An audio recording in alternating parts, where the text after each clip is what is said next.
In this guide, we are going over how you can unlock Necrobinder and how you can start crushing runs with this powerful summoner class. Before we do get into this guide, make sure to like the video and subscribe to the channel with all notifications on. It really does help the channel and lets us know that you want more content like this. We'd greatly appreciate it, and if at any point throughout this guide you did have any questions, just ask them down in the comment section below and we can help you out further. I'm going to be doing my best to reply to every single comment down there. Let's go ahead and start off by talking about how you can unlock the character. Obviously, Ironclad is the only class unlocked at the very beginning of the game.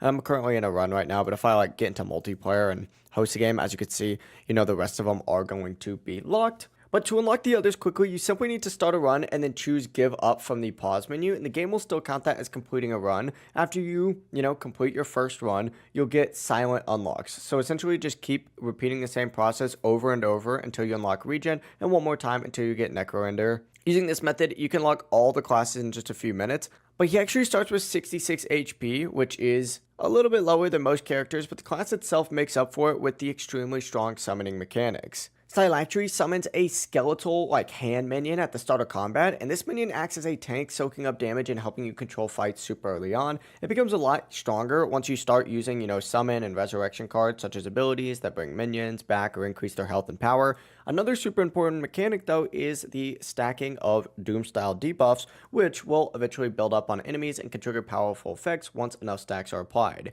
You can also build strong enemies using card draw and of course energy generation as well, allowing you to cycle through your deck even faster and maintain constant pressure during fights. For deck building, try to keep your deck obviously small and more focused, and prioritize relics that support energy generation, survivability, or even common synergy. As long as you have relics that provide defense or extra energy, this can be, extremely helpful early on while you're trying to learn a class. As soon as it starts, rolling though, Necrobinder can snowball fights pretty quickly and overwhelm enemies with summoned units and scaling damage. But that is obviously how you can unlock and play Necrobinder in Slay the Spire 2. If this guide did help you out, make sure to like the video and subscribe to the channel with all notifications on. It really does help the channel. Let us know that you want more content like this. We'd greatly appreciate it. And if at any point throughout this guide you did have any questions, just ask them down in the comment section below and we can help you out further. Have a great rest of your day though.